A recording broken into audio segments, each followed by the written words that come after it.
So country singer Jason Aldeans is getting backlash for the video of his song Not in a Small Town, which critics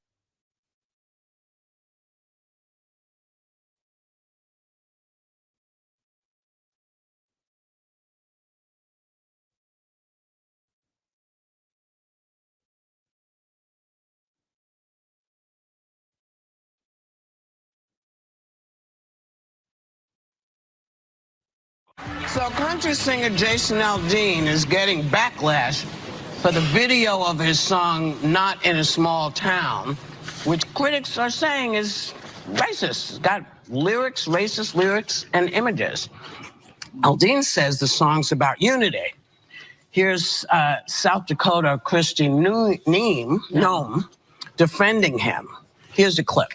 I am shocked by what I'm seeing in this country with people attempting to cancel this song and cancel Jason. I think a lot of times people that go out and fight every day on these important issues and have an opinion and remember the freedom and liberty that this country was founded on get persecuted from it. And we're seeing that with the Aldeans right now and the songwriters that work so hard on this. And I just want them to know that we support them.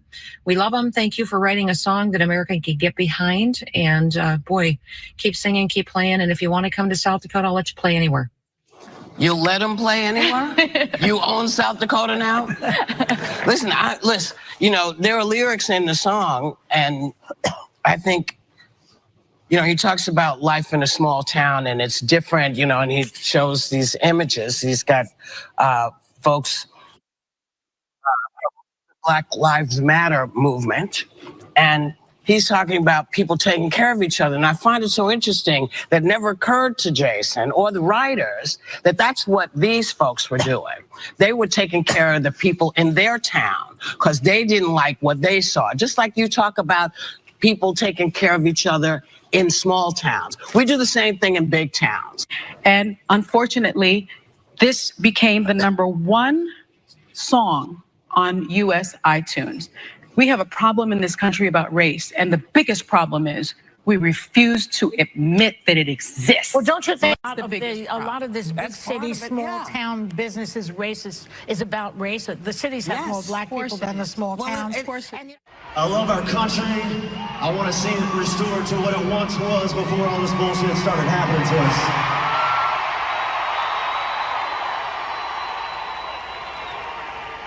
I love my country, I love my family, and I will do anything to protect that. I can tell you that right now.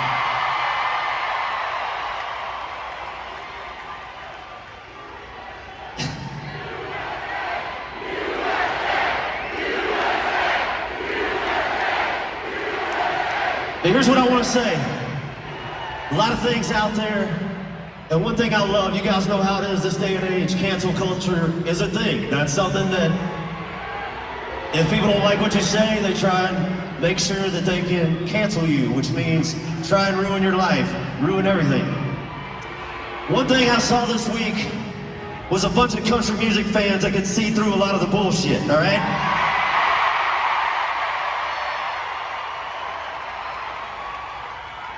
I saw country music fans rally like I've never seen before, and it was pretty badass to watch, I gotta say. Thank you guys so much.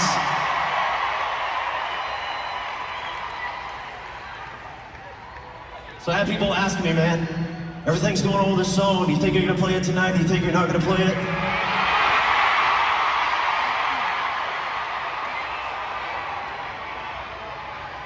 And I said, you know, people that come to my shows, you guys know what I'm about. You know what I stand for. I've never shied away from that at all.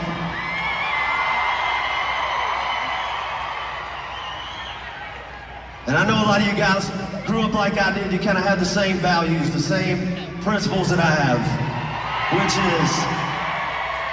is we want to take our kids to a movie and not worry about some asshole coming in there shooting up the theater, right? So when somebody asked me, hey man, you think you're gonna play this song tonight? The answer was simple. The people have spoken, and you guys spoke very, very loudly this week.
Sucker punch somebody on a sidewalk, carjacking old lady at a red light, pull a gun on the owner of a liquor store.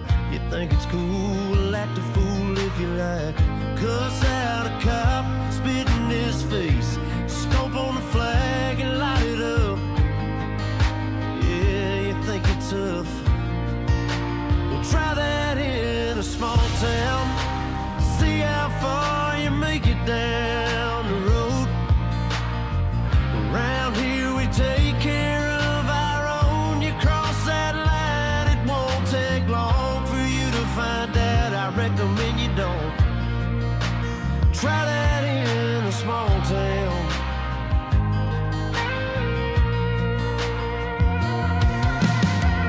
Got a gun that my granddad gave me.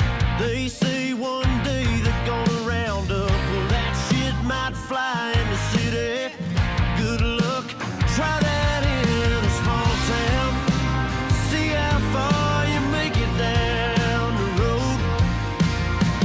Around here we take care of our own. You cross that line, it won't take long for you to find out. I recommend you don't.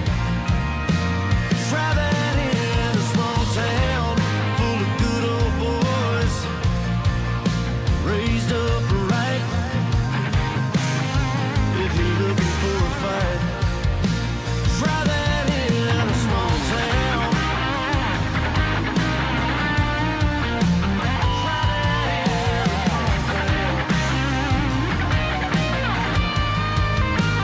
Try that in a small town. See how far you make it down the road. Around here we take care of our own. You cross that line, it won't take long for you to find out. I recommend you don't. Try that in a small town. These farmers are dropping their own crops for the day. A friend is in need, and they've come to help. It's what this community and a lot of our communities stand for. Somebody needs some help, you'll get it. Try that in a small town.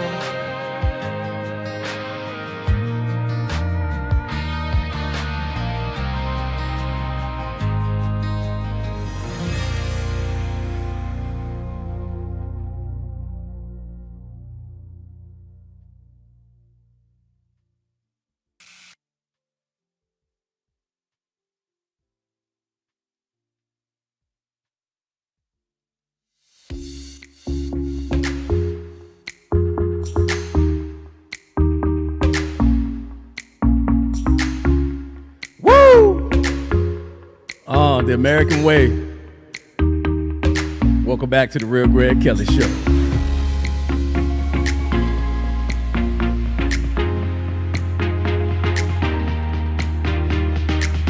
We about to set this thing off, y'all.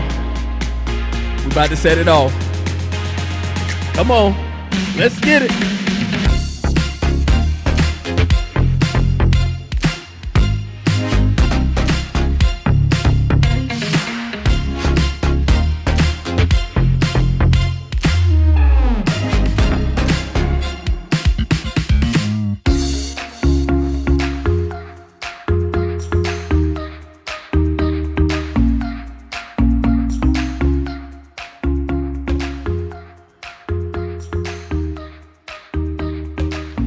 What's up? Your boys in the building, man. So look, I hope y'all enjoyed Jason Aldeans' video. Starting a lot of controversy in the world today. However, real Americans understand that America is the small town. I mean, my God, like this is what we're trying to accomplish, man. Get some unity in this country. It's killing me. It's killing me. Whoopi Goldberg and them up there talking about, the song is about lynching and all this other crap. But I mean, it seemed to be okay to have Cardi B come on to The View and talk about that WAP. Talk about how good that WAP is. It's okay for African Americans to go on the Breakfast Club, gangster rappers, and I'm going to call them bedroom gangsters because that's what Ludacris called it, like the bedroom gangsters, the killers of the world, the gangbangers, to bring them on a public platform and hear them talk about, their artwork. And everybody's cool with that. I mean, just last week we had Stephen A. have a meltdown, like, cause he's fed up with it. And personally, I am too. I'm tired of the back and forth, the hypocrisy that we see with these people, acting like it's okay to talk about killing and, having babies and, outside of wedlock and have all these baby mamas and sell that cocaine or sell that heroin. All of that's good. That's not ban-worthy at all. That's not ban-worthy. But a brother come out here and talk about unification in the neighborhoods, in the communities, saying that we look out for our own. And by the way, he didn't even have, any people of color really, getting out of character in the video. He had some white folks. By the way, still White History Month. Y'all see Aldean pointing at White History Month. And damn it, he making some history, so it's only fitting that we talk about it, being that it's White History Month. And this is my favorite month of all months. But again, the brother not really pointing the finger at anybody. He just said, listen, the nonsense that y'all pull, talking about them left-wing radicals, the BLMers and the Antifas, the Revcoms of the world, let them know, listen, if you come to this small town that I live in, you're not going to be able to do that. Oh, and by the way, you should have not done that in the first place. Damn it. You shouldn't have done it in the first place. I think I'm a little loud. Let me turn it down a little bit. You shouldn't have done any of that in the first freaking place. But it's okay. Nobody wants to, make a stink, make a noise, get in the street, ride about that. Oh, but we want to cancel this brother because he's talking about the American way. This is the American way. And by the way, one more time, just for the record, America is that small town. And that's how we should carry it as Americans. And really just put to bed this racial division. Nobody's living in the 60s. This is not the 1950s. This is not the 1960s. Okay, there are no whites only, black only signs. There are no segregated schools. If you are a man of color and you are attracted to a white woman, and I mean, that's okay. You can have children, you can get married, you can buy a home. It's the American way. You know what I mean? Nobody's having dogs sicked on them because they are protesting, segregation. Sit to the back of the bus. Okay? Young people, you don't know anything about it. And it's a good thing that you didn't have to experience it. And I just wanted to put that out there because the hypocrisy is ridiculous and it continues to be even more and more ridiculous. And again, thank you for coming tonight. Well, this afternoon, I guess we can call it this afternoon. I'm not really, I just wanted to make sure I get this out here and spend some time with you guys today. Got some serious things going on later on tonight. I mean, I got some really heavy stuff on my heart, to be honest. But, I wasn't going to let that stop me from doing the stream this afternoon or this evening. But if you listen, just pray for me because I have some really, really tough things happening in my life, in my family. My family, it's just been, one one tragedy after another. You know, a lot of my family members are sick right now. It's been tough. It's been tough. And then, I got, relationship issues, all this kind of stuff, all happening at once, man. So, think about me, when you're in your prayer time and your prayer closet in your church, or just riding down the street, man, say a prayer for old Greg Kelly. All right, coming up. Jason Aldeans already has a remix to The Small Town. And I think it's only fitting that we check it out because, it's remixed. Like I said, already remixed. And it's ready to be released to the public. But I want you to check the spin. on the remix. It's quite fitting, man. And we got some Democrats actually trying to intervene on the lyrics. They want to change the lyrics. These damn Democrats want to change the lyrics to Jason Aldeans' song, Try That in a Small Town. You are going to probably see this first here, even though the United Spot released this. And if you haven't liked or subscribed to the United Spot, have you ever gone over there and checked out their content, man? It is epically funny. That's why I use, this brother's content and share it over here to get you to go check his channel out. But, the Democrats remixed Jason Aldeans' song. Here we go. The remix of Try That in a Small Town. You're watching the Real Greg Kelly Show.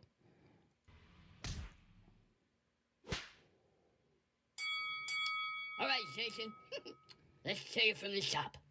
Sucker punch somebody on the sidewalk. Cut! What's wrong with that? You can't say sucker punch. Why not? Because it's offensive. All right. Say something like peaceful protest on the sidewalk. All right. And action! Peaceful protesting on the sidewalk. Carjacking old lady at a red light. Cut! What was wrong with that? You can't say carjacking old lady at a red light. Why not? Because it's offensive. Say something like peaceful protest in the street at a red light. All right. And action! Peaceful protesting on the sidewalk. Peaceful protesting in the street at a red light. Pull a gun on the owner of a liquor store. Cut! Now what? You can't say pull a gun. Let me guess. Because it's offensive? Yeah, because it's offensive. Try something like peacefully protesting at a liquor store.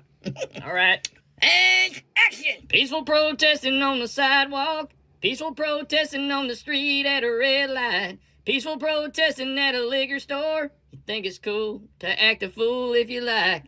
Cuss out a cop, spitting his... Cut! Now what? How about instead of act a fool, you say just being a hero. And instead of cuss out a cop and spit in his face, you say defund the police. Do you just want to write my song for me? I would love to! And now, introducing Jason Aldeans' new song, Peaceful Protesting in a Small Town. Peaceful protesting on the sidewalk. Peaceful protesting in the street at a red light. Peaceful protesting at a liquor store. Peaceful protesting so cool cause you're a hero. Why you defund the police? Peaceful protesting on the flag in the moonlight. Yeah, you think you're a hero? Well, you are. Peaceful protesting in a small town. Meanwhile, on Earth, you Fucking with some wet All right, girls, that's your rap. What a great song. You fucking with some wet ass pussy. Bring a bucket and a mop for this wet ass pussy. Everybody needs to hear this.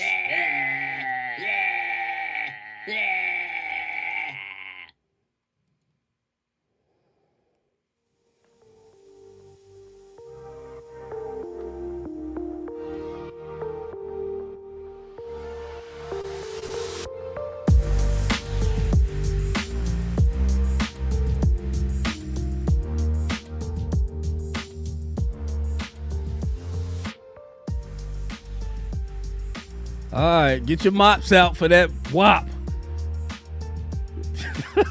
Get your mops out for the WAP, baby. Get that WAP. These people are pathetic. Shout out to United Spot. Hellified work over there y'all doing, man. Loving it. Loving it.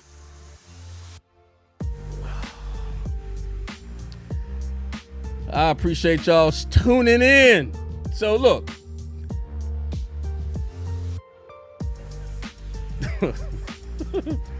Oh shit. Oh my God, these people are hilarious, man. I'm gonna get right into my next segment. I want to jump right into another sickening segment, because I mean, we are watching this, this transgender movement take over our society and pollute the minds of our children, man. And I want to take you back. I've had some people this week, in discussion about, the transgender movement, and they're saying, this is the newest, freshest wave of freedom. And I don't know how that works. I don't know how this is some new wave of freedom. I really don't, man. But this is the mindset of some people, and I believe they're delusional. They are flipping delusional. And so this next segment is going to take a historical look at the transgender movement. Now, this kind of took place in obscurity back in antiquity. Very ancient practice. We're talking all the way back to 9, 10, 11, and 12 BC. Yes. 9, 10, and 11, 12 BC. Men were cutting their genitals and their penises off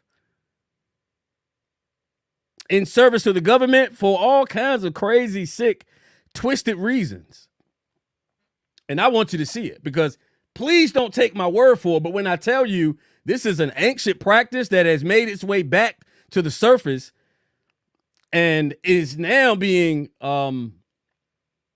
politicized, and it's being socialized, a new construct being formed, social construct being formed by it, and Big Pharma getting millions of dollars as a result of the surgeries and the medication, the hormone blockers that are being prescribed. It's taken on a whole new identity, which is why it may look a little different. But there is a forgotten history concerning the transgender movement. And in this next segment, I'm going to show you a small documentary from Forgotten History, as I've been doing faithfully throughout this whole month, celebrating White History Month. Even though this is not about White History Month, Jason Aldeans' song is what we're celebrating White History Month about now. This is like the big deal, because this brother he wrote a massive song. It was massive.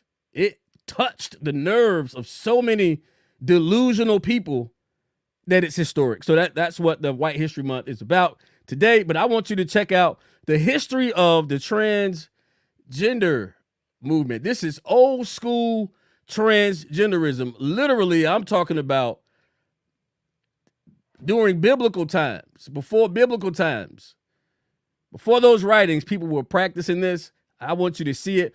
I am going to stop this segment, kind of in the middle here and talk about it a little bit.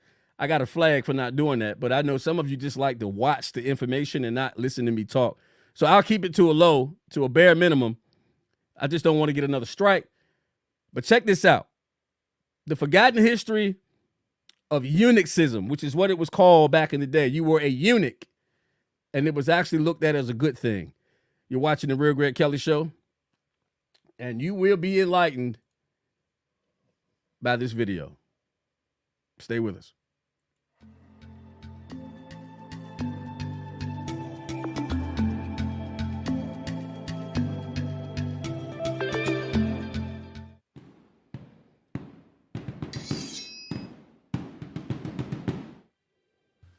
A eunuch is defined as someone, usually a man, whose testes and sometimes also penis and scrotum have been destroyed or removed. This leads to sterility, and depending on the stage of life at which it is done, various degrees of impotence and loss of libido may occur. Pre-pubertal castration causes a eunuchoid build, which causes the person to be tall, have broad hips, narrow shoulders, and breasts like that of a woman.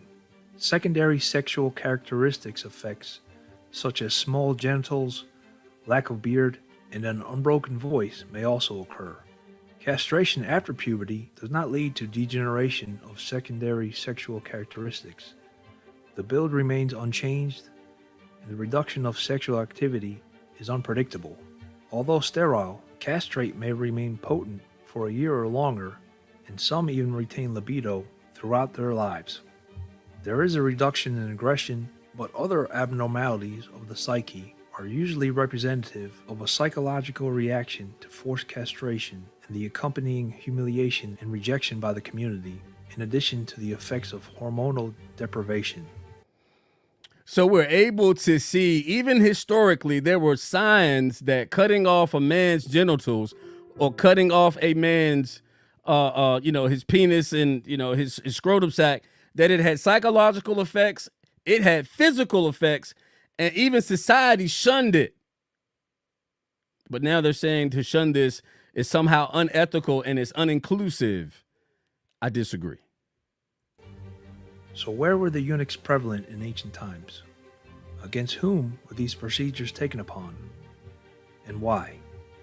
Let's try and find out.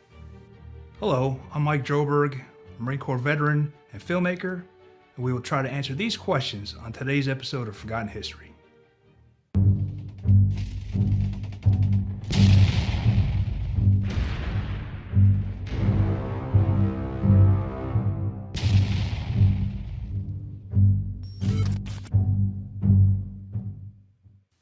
In antiquity, eunuchs were mostly employed in the Middle East and in China, with the Middle East and in China. Need I say anything else? Need I say anything else? While, China is pretty much saying that, they don't participate, but they do. They do. And you'll see. Two main functions, as guards and servants in harems or other women's quarters, and as chamberlains to kings. The Assyrians are credited with creating eunuchs for government service because it was believed that since they could not have any offspring, they would not attempt to overthrow the ruler and create their own hereditary dynasty. Later, the Assyrians created eunuchs for ritual religious purposes. The priests of Kubaba, the goddess of fertility, voluntarily became eunuchs at the altar so that their goddess would provide them a plentiful harvest, prevent droughts, famines, and bring prosperity to their people. Eunuchs were considered the most suitable guards for the many wives or concubines a ruler may have in his palace. And the eunuch. So if you cut your pecker off, the gods and the goddesses is going to bless you. You're going to get crops, you're going to get money, you're going to get prosperity, and the eunuch is going to get promoted to guarding women that he can't have sex with. That is very interesting. Confidential position in the harems of princes frequently enabled them to exercise an important influence over their royal masters and even to raise themselves to stations of great trust and power. Some rose to become bodyguards, confidential advisors, and even ministers, generals, and admirals. Most eunuchs underwent castration as a condition of their employment, though others were castrated as punishment or after they had been sold into slavery. Eunuchs functioned as political advisors to the emperors of China as early as the Zhou period, from 1122 to 221 BC, and continued as such under the Han, Tang, Ming, and Sung dynasties, persisting almost until the end of the imperial regime. At times, palace eunuchs became more powerful than the emperor and effectively ruled China. Eunuchs were used as court advisors and officials in Persia under Achaemenids from 559 to 330 BC. The Roman emperors Claudius, Nero, and Titus also employed eunuchs. After Nero's wife, Poppaea Sabina, died in 65 AD, supposedly at childbirth, although it was later rumored Nero kicked her to death. Later that following year, he married Sporus, a young slave boy, which he had castrated during their marriage. Nero had Sporus appear in public as his wife, wearing the regalia that was customary for Roman empresses. Among other forms of address, Sporus was termed lady, empress, and mistress. Suetonius quotes one Roman who lived around this time, who remarked that the world would have been better off if Nero's father had married someone more like the castrated boy. Going forward, after the fall of the Western Roman Empire and the Eastern Empire in Constantinople, many of the patriarchs during the Byzantine times were eunuchs. For example, Justinian I had eunuch bodyguards, and even many of the legendary Janissaries, especially under Amendment I and Murad I and Murad II, were eunuchs who were in political positions. Political eunuchs also flourished in the centers of Muslim power after AD 750, and as a class, eunuch advisors only disappeared with the end of the Ottoman Empire in the early 20th century. Although not a form of eunuchism in the terms of the definition above, voluntary abstention from sexual activity played a strong role among the early fathers of the Christian Church, giving rise, in due course, to the establishment of celibacy in the monastic religious orders. A relationship was perceived between eunuchism and the voluntary abstention from sexual activity as a pure and total dedication to God.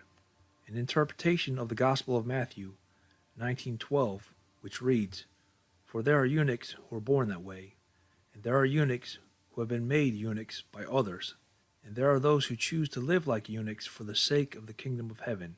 The one who can accept this should accept it." This verse even led to the revered father of the early church, Origen, to castrate himself, an act which, in retrospect, and with greater insight, he bitterly regretted. Clement of Alexandria recommended the virtues of self-discipline and the avoidance of indulgences, but warned that celibacy was worthless unless undertaken in the love of Christ. Nevertheless, various fanatical Christian sects, such as the Arabian Valesians, the Manichaeans, and the Phrygian Montanists, accepted self-castration as a part of their religious practice. Church leaders such as Cassian and Tatian even denounced sexual intercourse as diabolical. Pope Gregory VII wanted to impose celibacy upon all priests and monks, and while monks were so ordained, the priests were spared until the Second Lateran Council in 1139 that made celibacy mandatory for all Catholic clergy. The Italian practice of castrating boys in order to train them as adult soprano singers, castrati, was ended by Pope Leo XIII in 1878. So, throughout history, eunuchs were usually forced into their situation. Yet today, sex reassignment surgeries are on the rise. The number of procedures, including the removal and construction of external genitalia, increased nearly fourfold from 2000 to 2014, according to the study published in the journal JAMA. However, what is not commonly known is that complications from genital surgeries are common.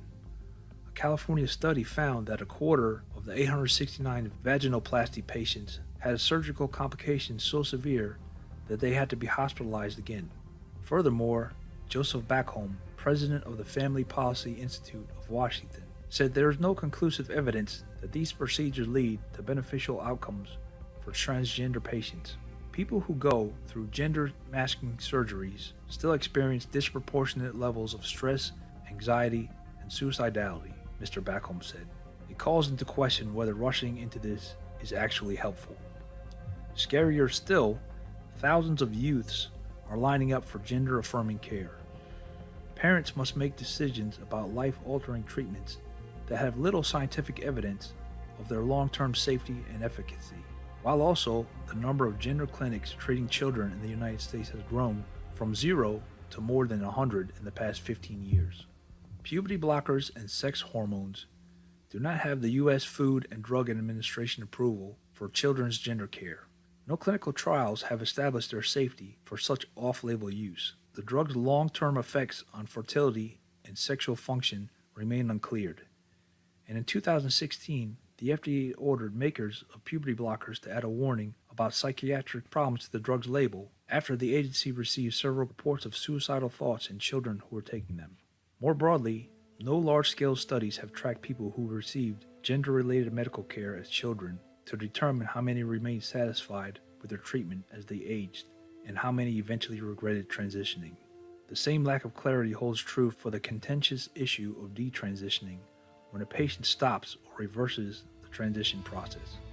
The current debate, which is being challenged in the courts, are the attempts by school teachers and advisors to discuss these options with underage students without consulting the parents.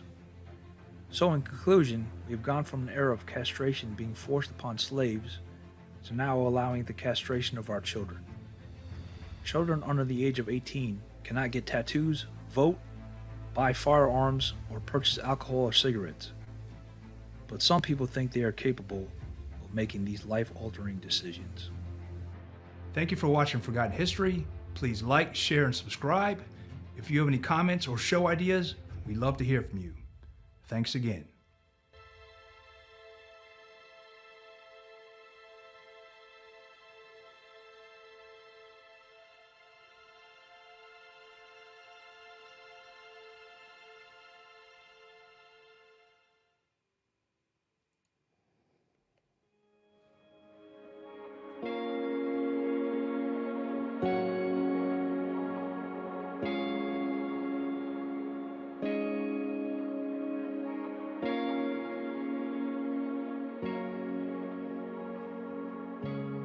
Man, I wish I knew,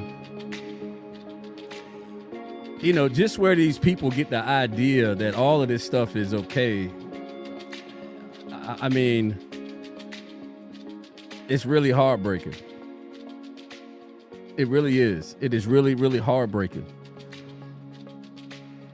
I want to welcome Nana to the stream, AC to the stream, Tona to the stream. Hope y'all doing well. Woo, I tell you, it really is heartbreaking. It's heartbreaking to watch our children be mutilated like this, man. I put the link in the chat if anybody wants to join the panel. Oh my God. Oh, on another note though, hey, I want y'all to stick around because at 9 o'clock Eastern, man, we're going to have a doozy of a stream tonight. Boy, oh my God. Yes, we are. We're going to have a doozy. I mean, a good one too. A good old doozy. I hope y'all enjoying the stream so far. I'm working hard. I haven't heard an echo yet. Nobody said, hey, Greg, you got an echo. So I must be doing something right, even though I'm still having issues with OBS and my stream deck talking to each other. They don't like each other no more. Used to be best friends. But not anymore. Relationships change, as we know. Yeah. All right, we're going to take a pause for the calls. I got to do a few things. It's going to take a minute to hear, but I'll be right back. Just stay with us. Just a heads up on the cocaine that was found in the White House. It looks like they found out who the cocaine belonged to. And it looks like it belonged to Trump Jr. That's right. The cocaine had Trump Jr.'s fingerprints on it, and an official investigation has been done. The conclusion is that Trump Jr., that was his cocaine. All the drugs that have ever been found in the White House belong to Trump, his children, his wife. They just left it behind, and they're just now finding it. Okay, they are just now finding the fingerprinted cocaine that belonged to Trump Jr. So I mean, I guess y'all get what this is, right? This is funny. But stay tuned, stay with me, stick around for a few more minutes. I'm gonna go ahead and close your stream because I got to get ready for the night. But I want you to see the news report that the cocaine that was found. This is breaking news. Okay, this is break.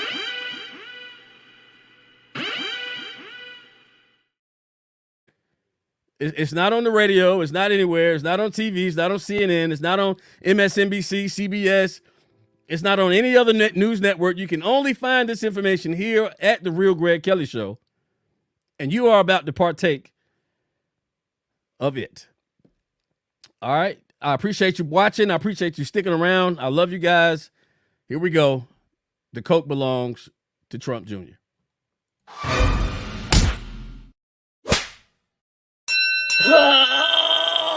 Just push it out, honey. You're doing great. Dad, you know I can't go when you watch me. I'm sorry, honey. I'm just so proud of you. Don't forget to breathe, honey. Dad, sorry. Hey, what's going on around here? I'm just trying to go number 2, bro. Yeah, Hunter's a good boy. Well, whose coke is this? I don't know. It's not mine. I believe him. Are you sure it's not yours? Yeah, I'm sure. I don't drink Coke. I drink Pepsi. It's the choice of a new generation. He's the smartest person I know. All right, well, do you know whose coke it is? I don't know. It's probably like Donald Trump Jr.'s or something. Yeah, and Hunter found Donald Trump Jr.'s coke.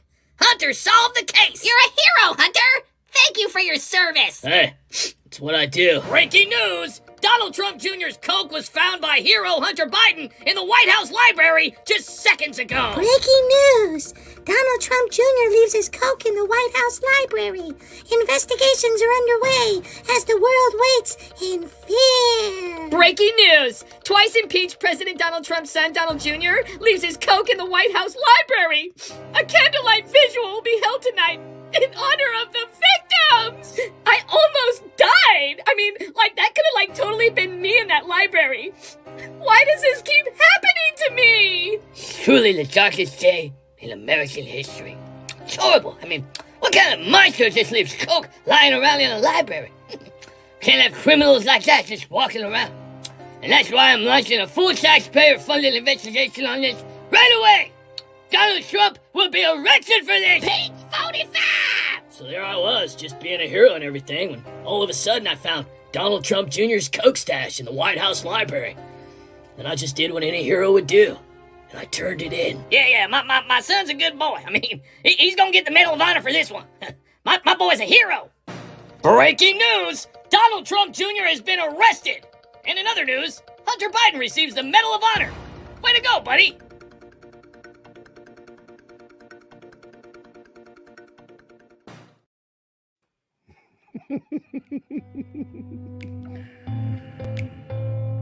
Oh, that's funny. That is funny. That's funny as hell. All right, so the coke belonged to Trump Jr., man. The case has been broken. We got it. We got it. Oh, man. Well, anyway, thanks again for watching. I got one more clip for you guys before I get out of here. I appreciate everybody for checking me out. Yeah, Joanne, I'm on YouTube as well. They took the handcuffs off me. Finally. I'm always getting handcuffed for something, man. But I do want to share my last clip, and this is serious too. This is serious. This is one of those topics that is near and dear to me, man. You know, I suffered from depression for years. And because I knew that I was better than that, I wouldn't quit on it, man. God is good. God is good. My family is good to me. Always have been. And I'm so grateful for people that were willing to fight and get in the trenches with me. And that's why I fight and get in the trenches with my friends, the people that I love and care about. I don't give up on them. But anyway, talking to a young lady this week, you know, has a lot going on. And, you know, she asked me how did I overcome depression. And I shared my story with her. And tonight, the remainder of this stream, I want to share a video with this audience so that you may be able to take from it something that can help you if you need help with depression, and also something that you can take to one of your sisters or brothers, family members, to help them win this battle against depression. I mean, this world is officially being retailored to bring a lot of us into a state of delusion and depression. And again, I'm not gonna disregard it. I'm going to speak to it every opportunity that I get. And I'm going to do my best to empower the people that are close to me. Thank you again for watching. I hope you enjoy this next piece here. I hope it does some good for whoever, you know, ingest this into their heart and mind. Depression is real, and we can win if we fight. But if we don't fight, you know the outcome. We're going to lose. All right, here we go. Again, thank y'all so much for watching. Thank you so much for hanging out. I don't ask for donations. I never do. I mean, I put my Cash App up there if you so desire to support what I do. You know you can. And this is how you do so. It's at the bottom of the screen. Again, this is what you want to do if it's on your heart. I never ask anybody for money. I believe the Lord blesses as he sees fit. Thanks for watching. Take something from this and share it with somebody else. You're watching The Real Greg Kelly Show, and I'm so grateful that you are.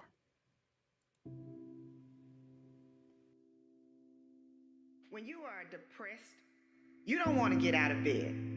You don't want to be bothered with anyone.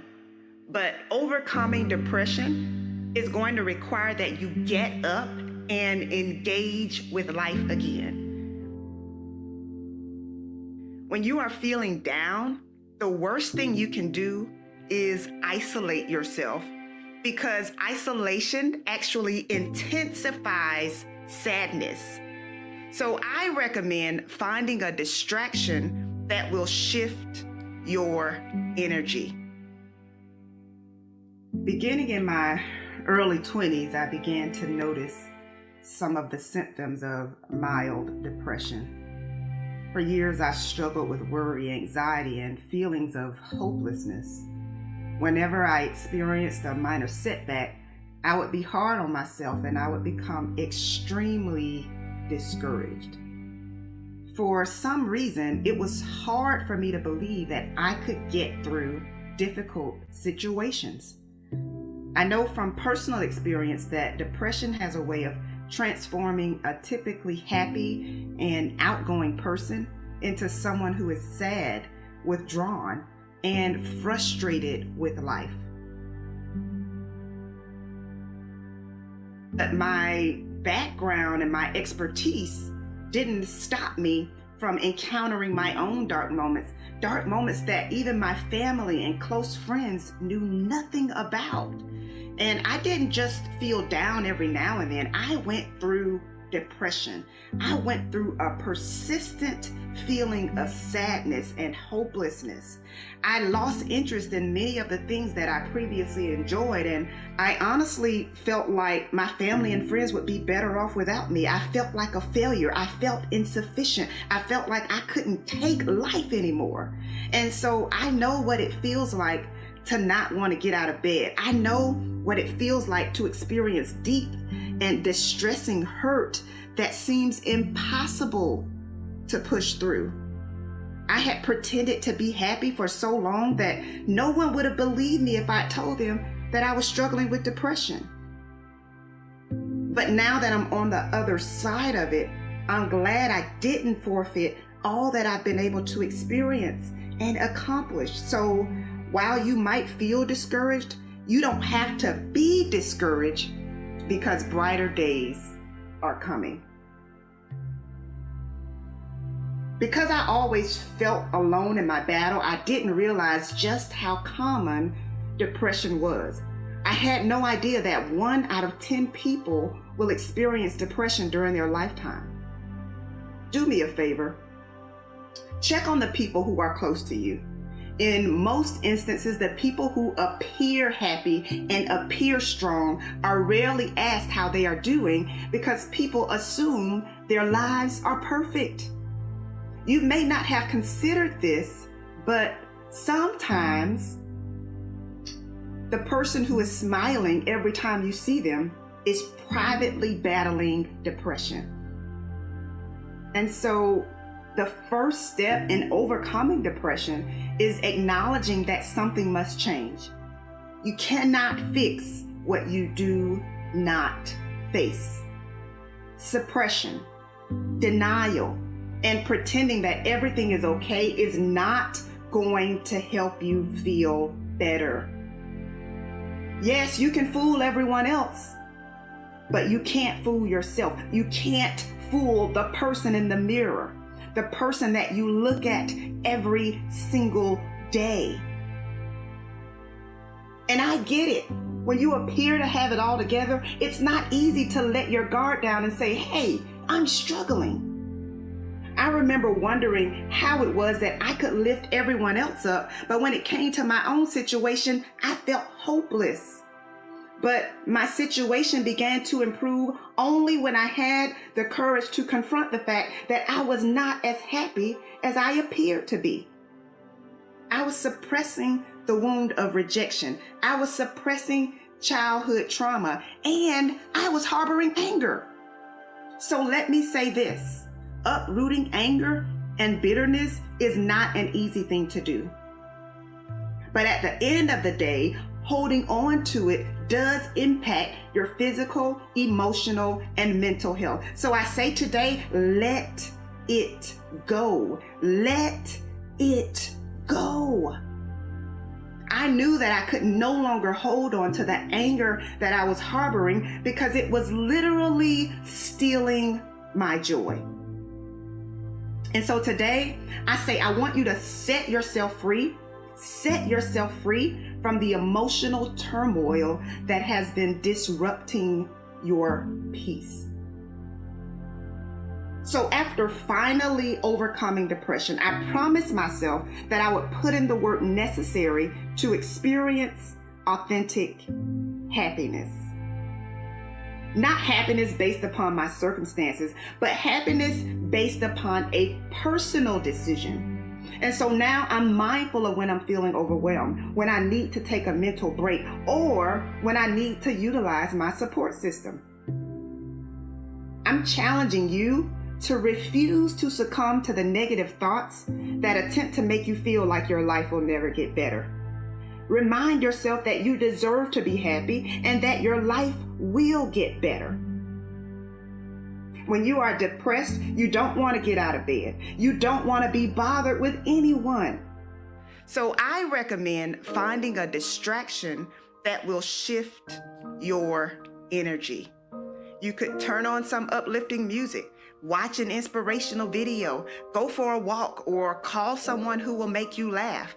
The key to feeling better is doing the exact opposite of what you feel like doing. You've got to get up. You've got to connect with others, especially when you don't feel like it. You have to find ways to avoid sinking because despair diminishes your productivity. In most instances, anxiety stems from a past experience or an anticipation of a negative experience. When you feel anxiety trying to creep in, you have to shift your focus from "this is not fair" or "why am I having to deal with this" to "I may not be feeling my best right now, but I will not allow worry or fear to sabotage the gift of this moment." Though it may feel natural to allow your mind to wander into worry and despair, you actually reinforce negative thinking by not challenging it. Your thoughts are impressions. They are not your identity. So be mindful of your thought patterns and interrupt them before they get out of control. Overcoming depression and committing to happiness takes work, but it is not impossible. Yes, mistakes happen, but making a mistake does not mean that you are a failure. Overcoming depression is not an overnight process. It takes work. For some, happiness comes easy, but for most of us, happiness requires intention. Are you willing to fight for your happiness? It is my hope that joy and peace will track you down and give you the endurance you need to keep pushing. You may not be where you want to be right now, but you are still here. You are still standing, and you still have an opportunity to create a new path.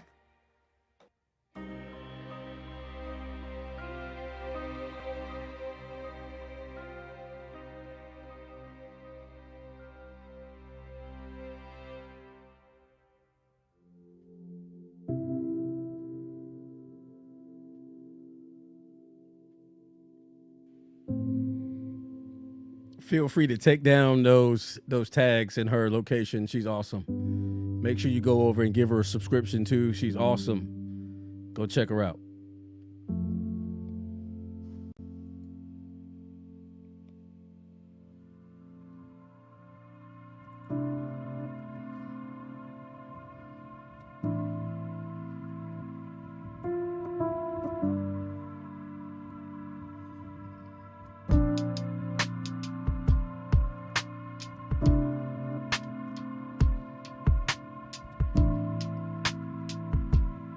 Okay, y'all.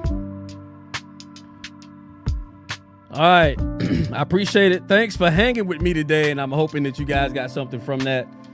And again, I want you to know that I think about each and every one of you. Every time I get in my prayer closet at nighttime and I'm in my bed and I'm in my head and I'm taking time to create space in my heart to talk to the Lord, like I mentioned you guys, and I pray that you do the same for me. I pray that you do the same for each other. I tell you, we need each other. We do not have time to be at each other's throat at all. So, and Joanne, listen, girl, you can hit me up anytime. And Nana, the reason why you can't see her comments is because she's commenting from a social media platform. She's actually commenting from Facebook. But America, we are that small town that Jason Aldeans was talking about. And it's just about time that we band together as brothers and sisters, as Americans, and really take a stand. We need to really take a stand. It needs to be vocal. It needs to be vocally loud. And we need to do whatever's necessary to stop this insanity from taking over our country. Yeah, we do. I'm going to get out of here. I can't thank you enough. I'm going to keep saying it. Thank you so much for hanging out with me today, this afternoon, this evening. And don't forget, 9 o'clock Eastern, there's going to be an epic stream going on right here.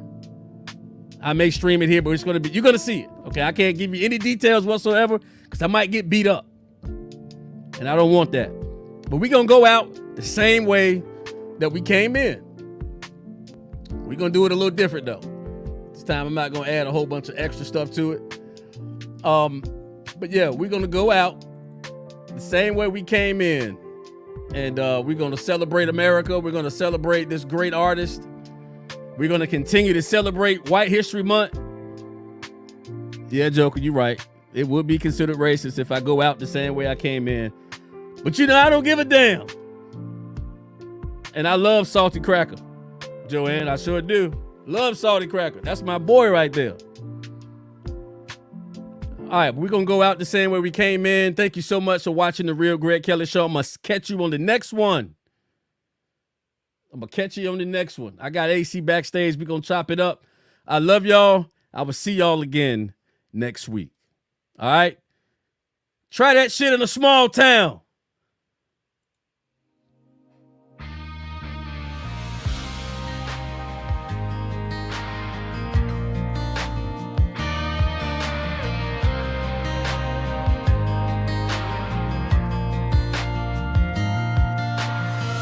Sucker punch somebody on a sidewalk, carjacking old lady at a red light, pull a gun on the owner of a liquor store. You think it's cool, act a fool if you like, cuss out a cop, spit in his face, stomp on the flag and light it up. Yeah, you think you're tough, well try that in a small town, see how far you make it down the road. Around here we take care of our own. You cross that line, it won't take long for you to find out. I recommend you don't try that in a small town.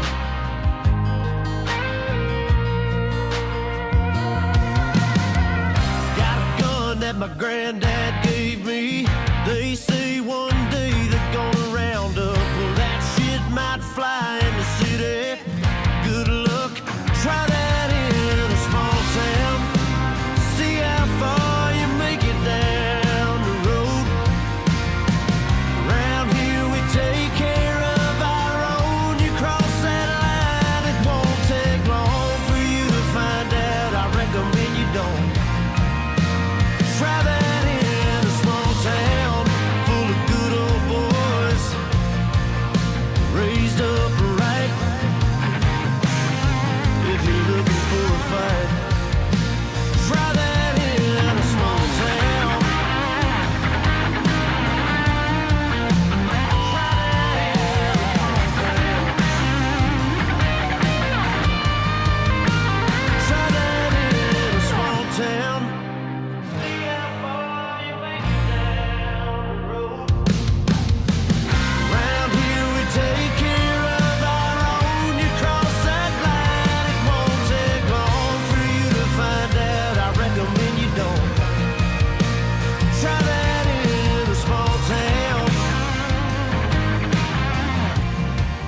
farmers are dropping their own crops for the day. A friend is in need, and they've come to help. It's what this community and a lot of our communities stand for. Somebody needs some help, you'll get it.